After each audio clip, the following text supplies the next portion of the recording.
I am very much delighted to stand before this very important audience to deliver my speech. On this occasion, the 6th Biennial Public Lecture and Civil Reception in honor of His Excellency Senator Dr. Okowa, immediate past Governor of Delta State, organized by Enuani Democratic League. Today, Saturday, April 18, 2026, at the Aniogor Primary School, Ejeme Aniogor, local government, Delta State. The broad theme of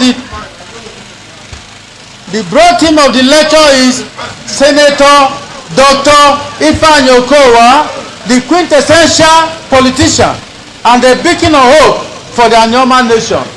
Before I deliver my lecture, I want to introduce myself properly. My name is Nkemcho, Onyekpe. I'm a product of this Aniogor Primary School. I finished in this primary school in 1971 with distinction.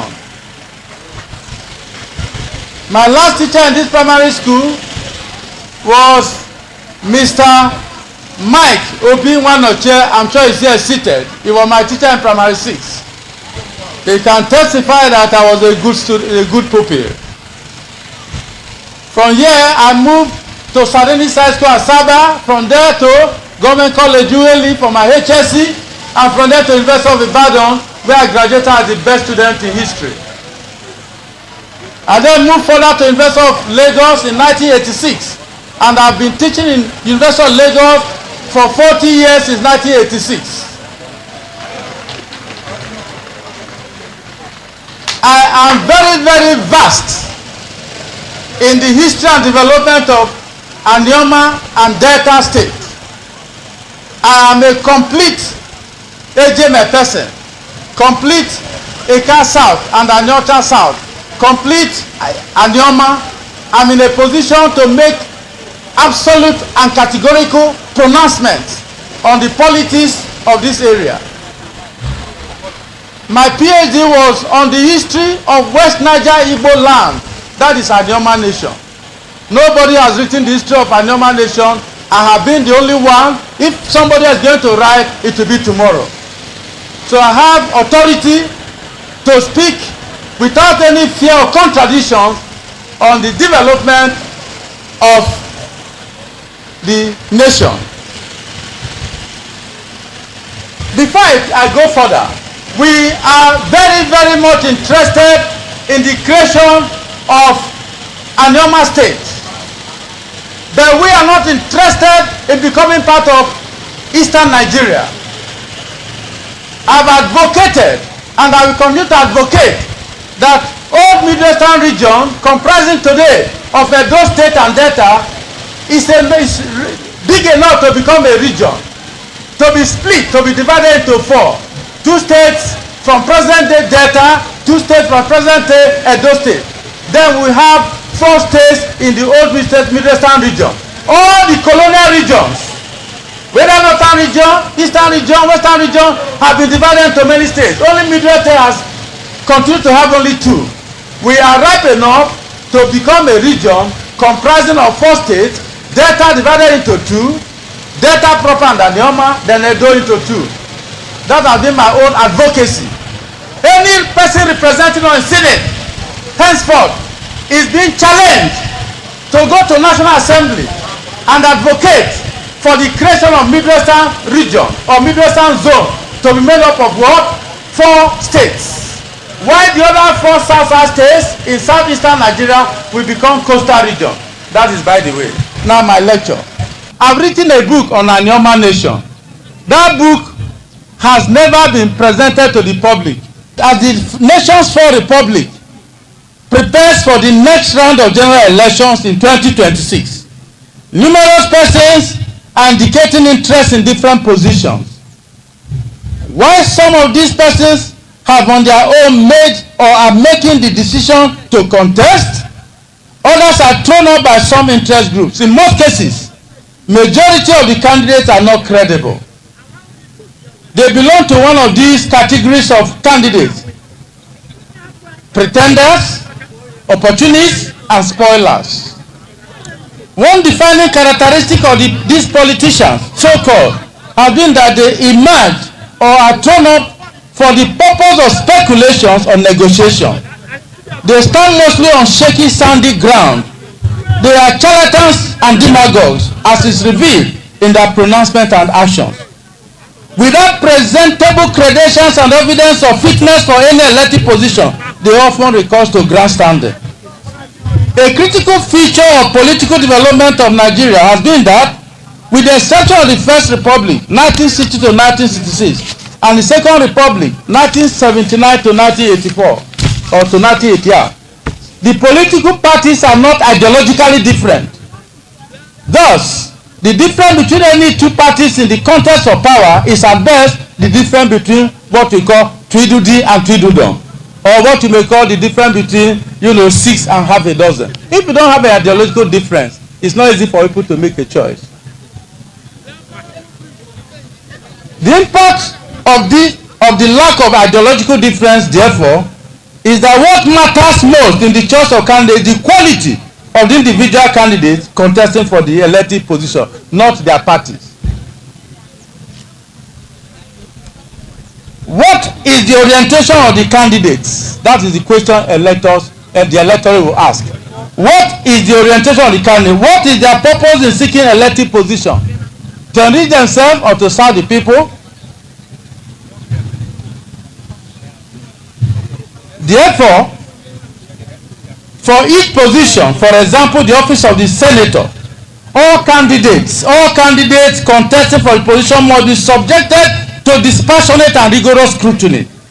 This scrutiny should decidedly involve an analysis of the pedigree of the contesting candidates, their experience in politics and administration, their record of service, and what they have generally done with power in the position they have previously occupied, or what they are doing with the power in the position they currently occupy.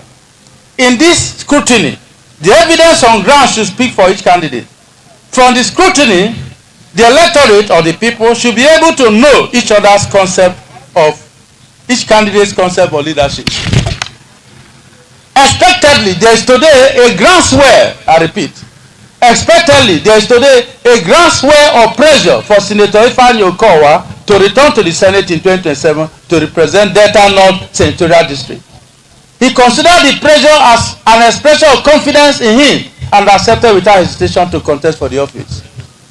I would not speak disrespectively of any other candidate for the position, either in the ruling party or Progressive Congress, to which Senator Okowa belongs, or any other party for that matter. In any case, I do not know them. I do not know any other candidate. That's the point I'm making.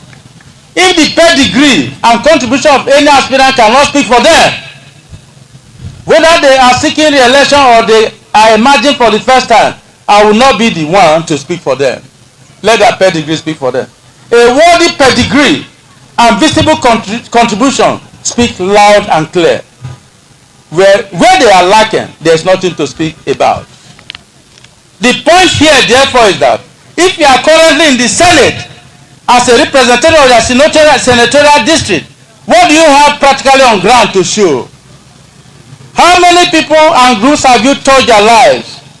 What have you, for example, done with the huge fiscal funds at your disposal for constituency projects in your immediate village group, town, local government area, and the larger senatorial district? What have you done with all the billions given to you?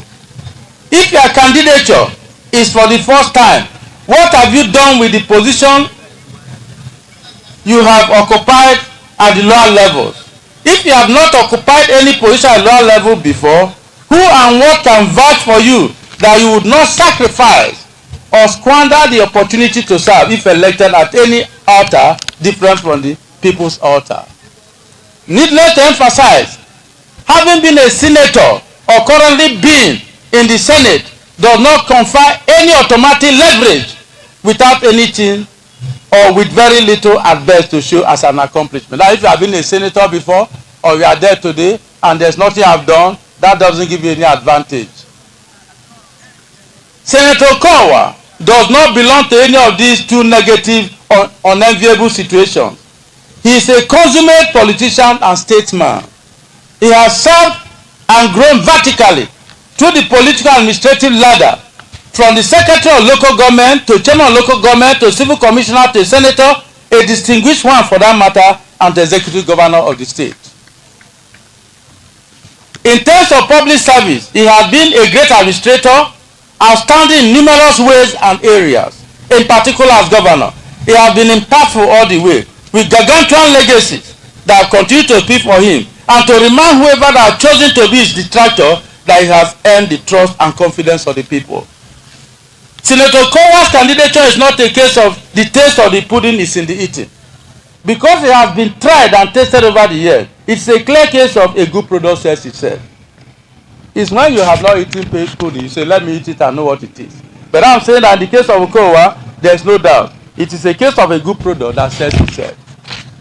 In my book that is there, Aniogor Land and Politics in Delta State, Nigeria, published in 2017, I noted that Senator Okowa emerged the flag bearer of the then ruling party, the PDP, and then governor of Delta State in 2015, because I quote myself now, he had many factors going for him, most of them personal qualities and attributes. These factors were: 1, he is adroit and perspicacious, strategic in thought and planning, and tactical in actions and execution of plans. I have never met Okowa. I'm writing from my own research. You can write the history of Nsukka about 1500, or history of Agbo 1600 without it's not a contemporary. It's information you get from the archives on the newspapers and interview that inform you. I say I've never met Okowa. I am not paid here by him to come and speak. I'm speaking on the basis of my own experience as a pure historian. He is admirable, broad-minded, and fair to all these qualities. I hope I have the attention of everybody, Mr. Chairman. He is completely deprovincialized and has an extensive network and affiliations that are strong and universal at Aniogor, Delta State, and federal levels. At this stage, I should stop until our government visitors are well seated.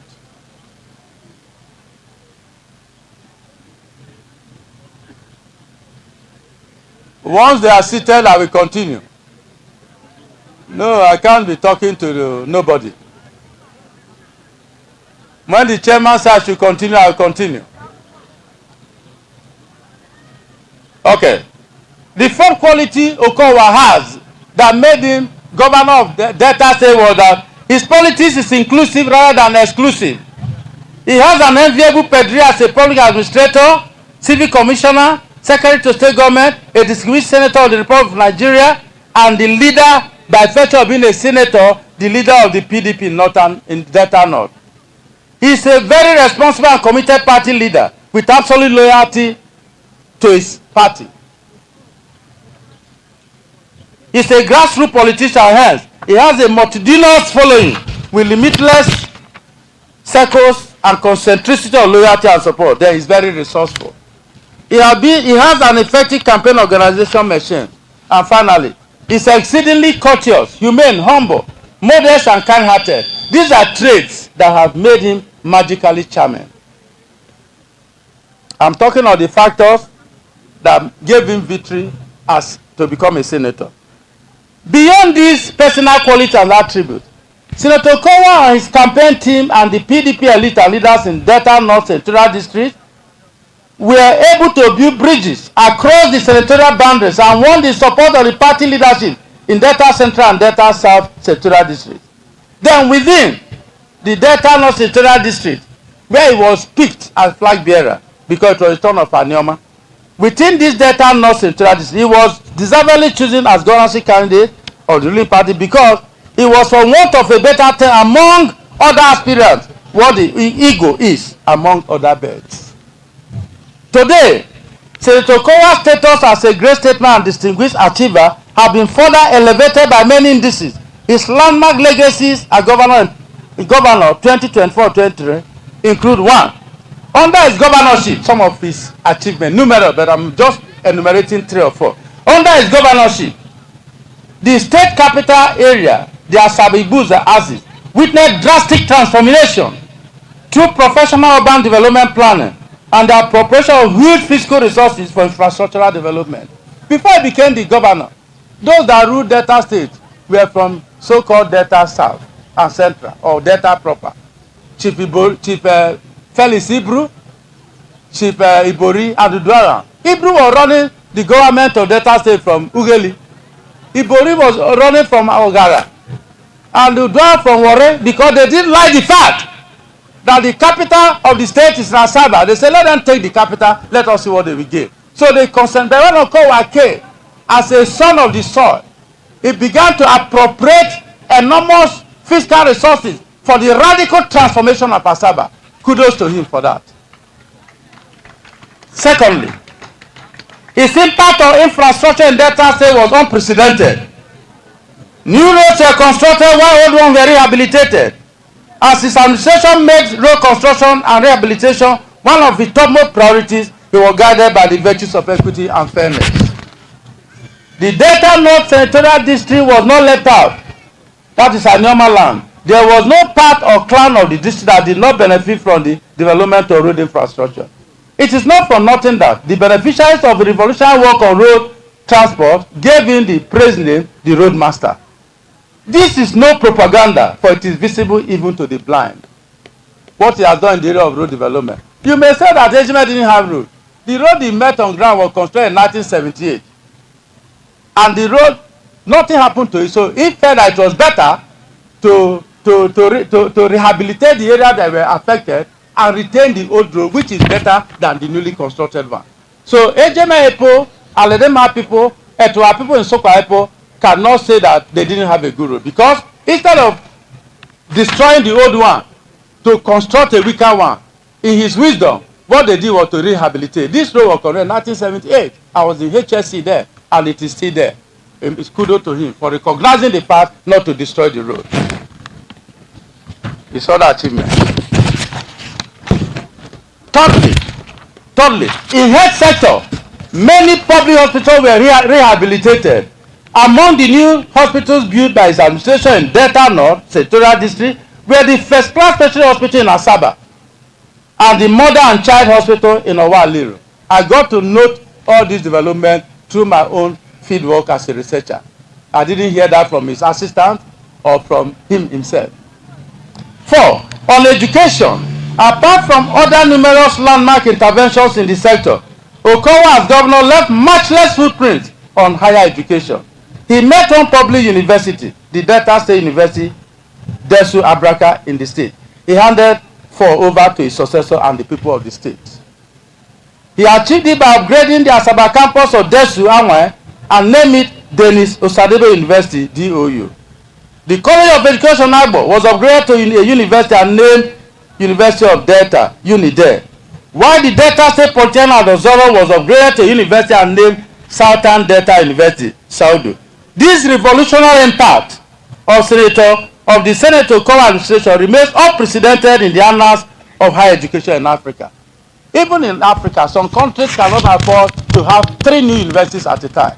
Many countries of the world have just 1 university, especially those Caribbean islands. But Delta State alone has 4 state universities owned by the state government to serve the public. Kudos to his administration again. In the constitution, that's 5 now. In the constitution of his cabinet and political appointment generally, as governor, Senator Okowa was guided by a principle of equity and fairness. He ensured that his administration was inclusive. More particularly on education, as a university teacher and administrator who knows what it takes to run a university. When the decision was made to have 3 additional varsities in Delta State, I expressed concern about the sustenance of 4 universities in the state. I was saying, are we sure we can sustain it? I expressed that concern and published the concern in local and national newspapers. But what has taken place in the 3 new institutions within the space of barely 5 years was initially unimaginable. In terms of infrastructure development, student population, and the accreditation of academic programs by National University Commission. Let me even tell you that. In spite of my, my misgivings, my criticism, not criticism now, my fear that the state might not be able to sustain 4 universities. I was invited to the Sadebe University in 2023 to help to start history department. That was the university I thought was not going to stand. But I was there for 1 year. Today, the university is standing tall and high. And today, my friend was the first VC, Professor Ojapov from Abraka, who has handed over to another friend of mine, current president of the Historical Society of Nigeria, Professor Alino. I wasn't against the university. I said, how are we going to sustain it? But it's so sustained that even my friends are vice chancellor, and I was there for 1 year to head the Department of History. More pertinent, at this juncture, I should observe that Senator Okowa was not much given to self-adulation and exhibitionism. Self-adulation, that is drawing attention to himself. Unlike most of his contemporaries in politics and governance, he did not appropriate fiscal resources to exhibit the project executed by his administration. He was never throwing party to say, I constructed road, I brought portal. No, that is exhibitionism. Whenever any of his contemporaries provided an amenity or utility, they will spend a huge amount of public funds, more than the cost of that facility, to show evidence of their work. Senator Okowa was never associated with this wasteful exhibitionism. In my opinion, this was a virtue, which was an exemplification of the embrace of the Christian dictum. By their fruit we shall know them. He felt that his project will speak for themselves, not wasting resources that should be used to do other things, to dance and party, that have done this, have done that. He wasn't in that category. Okowa is a seasoned administrator and belongs to the breed of progressive politicians and leaders. That he has earned the loyalty of the informed elite and the support of the people is evidenced in what is now rapidly crystallizing as a formidable pro-Okowa movement in Delta North Central District. Why are we here? You are here because you are in love with him and you have accepted him in total, what he has been able to do with power. And as a humble man, when he was accepting the pressure to run, he will apologize that whatever I've done wrong, forgive me. He's not doing gra-gra, you know, that whether you support him or not, you're going to be senator. No. In humility, he said, it's not possible. Even as head of the Department of History, I tell people, look, when you are focused on administration, you don't look, you jump like the frog. You don't look left and right. That's the frog can jump inside the fire, you know. So Okowa said, I'm sorry if I wronged anybody. That is a mark of leadership and humility. Okay, let's make progress. These critics, those who are criticizing him, are a minority, not many, only few people. Indeed, a very tiny microscopic minority of people. But the beauty of democracy, you cannot dismiss them, that they are disgruntled. No. The beauty of democracy is that it constitutionally guarantees basic freedoms and fundamental human rights.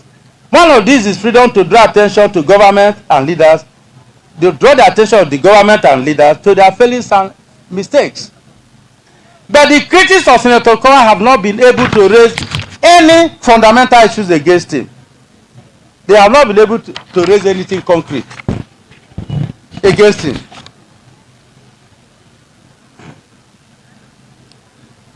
Thus, and this because they don't have anything to raise, nothing serious to raise. If they had any fundamental, they would have raised it. I will be discussing the issue. But I start to say that they are unable to raise anything fundamental because they don't have anything serious to raise. So they are honest, maybe naive. Hence they can be easily educated. Since there is nothing serious they are talking about against Okowa, it's very important for the Okowa and his people, all of you, to talk to them and educate them that their mind may be disabused. But I know that Senator Okowa is very, very well known for peace building and inclusivity. And hence, this should not be a difficult problem. He can now use people like you and supporters like himself to bridge the bridge, to construct bridge and reach out to them and say, what are you talking about? Explain to them, and then they'll be wiser. Because the Bible says, when you know the truth, you'll be set free.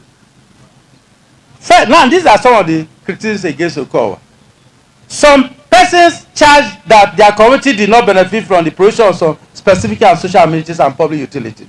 These critics should know that some amenities and utilities are provided not for individual communities, but for communities that are geographically or territorially contiguous. You cannot build general hospital in Sokwa, build that in Ejeme and Eto.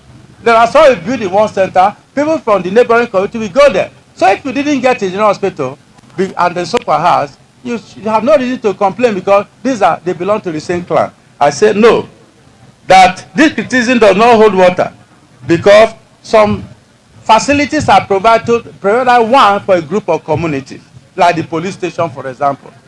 They should also know that no administration or political leadership ever completes all they set out initially to accomplish. If you decide to tell the people I'm doing that, none does more than that. None is able. Only on rare occasions they are able to provide all that they promise to provide. This is because of intervening for such a dwindling public fiscal resources and higher costs of project execution. These are beyond the control of administrators.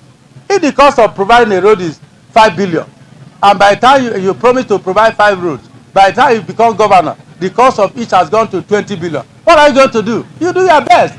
It's very important for the electorate and the people to know that sometimes the leadership has no control over these, developments. It is also important to consider that any area not provided, for example, with health care, should complain less if it were provided with some other amenity like education. You cannot get health care, get electricity, everything at the same time. It is shared according to the demand needs of other areas. And again, if an administration is not able to solve a problem, and the government, as we know, is going to continue, the succeeding government should be able to make that a priority to do what the predecessor could not do. Where, for example, sometimes there is a problem I was explaining.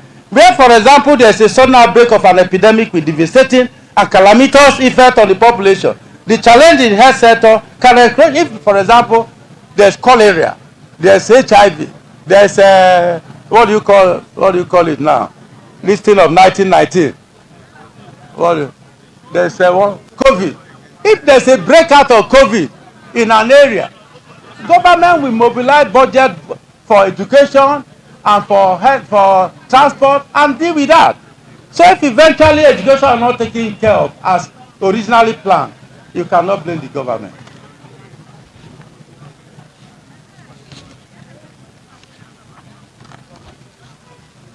It is also important to know that the government of any state, like Okowa government, we appoint individuals from different communities as commissioners, as contractors, as advisors, and so on and so forth. It is expected that these people who are now in government, whatever they benefit from government and their influence, should be able to affect the people. If they don't affect the people, it's part of the appointment given to them by government. The people should hold them into account. Because if you, though I know that you cannot help the people, you don't have executive position as chairman of council or as commissioner or as governor. But there are little things you can do for people if you are appointed by the government. So if the government is being crucified for having not done this, they should remember that there's no community that has not got one or two of their children appointed. Those people should represent, them effectively in government. Another charge, I think the sun is much, I should rush. Another charge against Okowa, and I said it, I want you to listen to me, my people, is the invitation by EFCC to Okowa. EFCC is Economic and Financial Crime Commission. If you are handling government money, government will call you from time to time. If people are making allegations that you didn't spend the money well, or if the government has a way of blowing through the people who are blowing whistle, you will be invited to explain. Let me explain this. Another charge is reference to Okowa's invitation by EFCC. The invitation was based on my allegation. I responded to the invitation to clear its name. This is a routine in public service administration. Public office holders are invited from time to time to defend the way they have applied the fiscal resources allocated to them. Bureaucrats in the ministry, department, agencies, and parastatals are regular guests of the EFCC, not just Okowa. So also are heads of institutions, even vice chancellors, rectors of institutions, provost that invited say, how did you spend your money? You explain. Everyone you explain satisfactorily, you are allowed to go. It must be stated therefore that there is a difference between invitation and conviction. It was the invitation of Senator Okowa that his detractors have found convenient to dishonestly present to their uninformed followers a financial impropriety. Okowa was never indicted, let alone sanctioned. There are two other charges against Okowa that I want to clarify now as a historian and somebody that is knowledgeable about the Nigerian Constitution. There are two other charges, both to the same effect. First is that since Okowa's daughter, Honorable Marilyn Okowa Daramola, is representing the Kano North-East local government area already in the Delta State House Assembly and will be seeking to return for a second term, Okowa himself should not at the same time aspire to represent the Delta North Senatorial District in the Senate. This is an utterly uninformed position. There is nothing in the Constitution of the Federal Republic of Nigeria, the electoral law of the Republic, or any other statute book of the Republic, for that matter, that says that both of them cannot seek elective offices at the different tiers in the national legislative hierarchy. Indeed, any parent of child, me and my son, me and my daughter, can contest for the same elective legislative office on the platforms of two different political parties. I can say I want to run for the Senate on the platform of EFCC. My son can say I want to run for Senate on the platform of PDP. There's not, the Constitution does not disallow that. So those who are saying that Okowa and the daughter cannot be in the legislature at two levels, they are not well informed. They are, I'm sorry to use this word, they are ignorant of the Constitution and the electoral laws. No Constitution or electoral law anywhere the world over prohibit this. It's like telling me now, who is a professor of history for 40 years, I've taught in Unilag. My daughter is at Harvard studying history, just finished her PhD history. When she gained admission, people should say, your father is a historian, don't go and study history. That's what I say. And this is silly, I must say this. The second charge of the same is that Okowa should not go back to Senate because he has been in politics long enough to retire. To retire. After all the experience, you want him to retire. How is his senatorial district going to gain from his experience? He should retire so that those people who, when he entered politics, were still politically uncircumcised to go to the Senate to represent us. No, it doesn't go that way. To say that an experienced politician should step aside for those not known, those that are in obscurity, those that are just running the background, standing, making all the noise. It is uninformed and indeed worse than absolute balderdash. Absolute balderdash. I'm going to conclude now because of the sun, and I want to keep you waiting. I'm sure the pounded yam is getting cold. As we conclude, I want to emphasize that the issue raised by the critics of Okowa are non-issues. The issue raised by by the critics of Okowa are non-issues. Indeed, the issues are lame and feeble illogicalities. The critics and their sponsors are simply betraying their fear. When they say Okowa should not run, they are showing that they are afraid that once Okowa is running, there is no way for them. They are simply betraying their fears that with Okowa as a candidate for the Senate, every other candidate is on exercise in futility. They will spend money for nothing. Aware that Senator Okowa is peerless. Peerless is somebody who has no rival. Matchless. Aware that Okowa is peerless, and hence the natural political leader of Aniogor or Delta North District. The critics are taking the path of propaganda, sillily wrapped in chicanery and sophistry. Their propaganda is all but a betrayal of their fear and what I can term failure complex.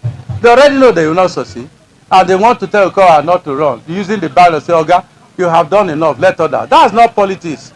It is at this critical stage that we need experienced people to speak for your district in the upper chamber of Nigeria's bicameral legislature. The beauty of democracy is that it offers opportunity for candidates in an election to test their popularity. All prospective candidates of APC should take advantage of primary election of the party. But I want to emphasize it.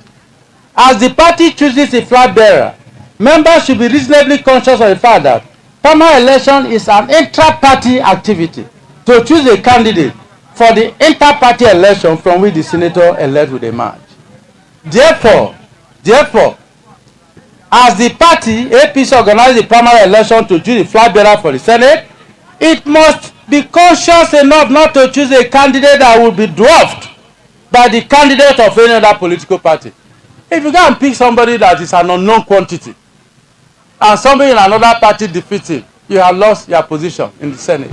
So, as you are choosing, as you are organizing primary election, make sure that you are presenting as a flag bearer somebody that no other person can defeat from other parties. If you made the mistake of choosing somebody that is not known, that is not an achiever, that is a mere noise maker, if you defeated the kind of other parties, and you would have lost everything. Senator Okowa is a political giant. I repeat this now. Okowa is a political giant that would dwarf, or let me say dwarf, that would dwarf the kind of other party in Delta North Central District. If you choose him, the result is already known before the general election is conducted, because he's got all that it takes to defeat anybody, because he's eminently qualified to even be the president of this country, even the Secretary of the United Nations, because of his experience as a consummate politician and as a quintessential leader. I repeat, Okowa is a political giant that will dwarf the candidates of other parties in Delta North Central District. Therefore, the APC would be deeply hurting itself and Delta North if it failed to present Senator Okowa as a candidate for the Senate. As the upper chamber of the legislature, the Senate is an all-important apex institution where all critical matters affecting the federating unit, issues of nation building, the nation international relation challenges are resolved. Then, more particularly, the Senate is crucial, very crucial, in the determination of what local government, what senatorial district gets what, in terms of allocation of fiscal revenue, distribution of amenities and public utilities. Thus, every senatorial district is expected to be represented by their best candidate at this level, the highest level of the legislature, because all of them will meet there and begin to determine. They will approve budget, make some permutation. If you don't have experience, it's like getting a young graduate of law going to court, standing against a senior advocate. First of all, it will not, she will not be recognized to speak on the senior advocate has spoken. So to leave Okowa and bring somebody that is an unknown element to go to Senate, those unknown elements are those that will be carrying cola nut and sharing for senators. With all the empirical facts at my disposal as a seasoned researcher, with my vast knowledge of Delta State and the Delta North Senatorial District, I've said that I'm a native of Ejeme and Agbo. I school in Asaba and Uweli. I spent all my holidays in Sapele, and I'm vast in knowledge of Delta State and Delta North especially. I also school in Ogwashoko. With all that, I'm coming to the end. This is the last page, and I want my people to listen more attentively. Wait, I'm standing again until the eminent person takes his seat. HCI, I should continue. Okay. With all the empirical facts at my disposal as a researcher and seasoned scholar, with my vast knowledge of Delta State and Delta North Senatorial District, and with my personal abstraction as a pure historian, I can safely conclude that Senator Anti-Okowa is the best of the best statesmen and political leaders in the Delta North Senatorial District for the Senate. I say it's the best among the best. The Delta North Senatorial District cannot afford not to present its best candidate for representation in the Senate, where critical issues affecting us senatorial district are rigorously debated and decision made with finality.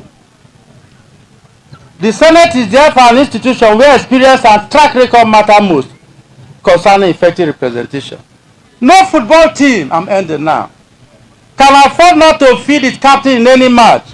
None can afford to replace the captain with a member of the third 11. In politics and governance, Senator Okowa is much more than a captain. He is a captain cum coach. He says that you cannot go to football and say you leave your captain and put somebody from third 11 to take his place.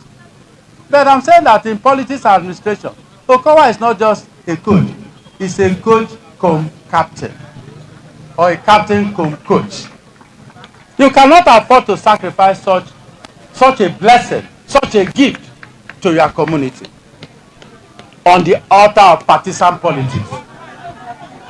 Therefore, I repeat now, therefore, failure to present him as APC candidate for the Senate will be utterly irrational and ultimately self-defeating.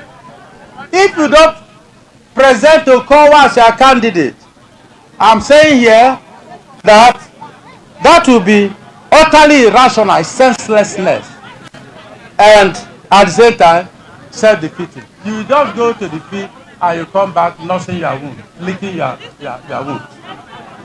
I'm going to end with I didn't tell you the title of my topic. The broad title is Senator Okowa, the quintessential politician beacon of hope for the Aniogor nation. But because such a large, a very broad title, I narrowed my own speech to what I'm concluding now. I finally round up with a restatement of the title of my presentation. That is, the title of my presentation, which I ought to have told you before I started, is Anti-Okowa Agitation as the end of wisdom. With all he has done, with all his potential, if you leave him and bring somebody from nowhere to represent you and fail consequently, you have not shown wisdom. So my topic is my conclusion. Anti-Okowa Agitation as the end of wisdom. I sang a song for Okowa when I came about 5 years ago here. It wasn't there. I sang the song. I don't know whether I can sing it again. Can I sing it? It's not here to hear, and that's why I'm sad. The first time I said his father,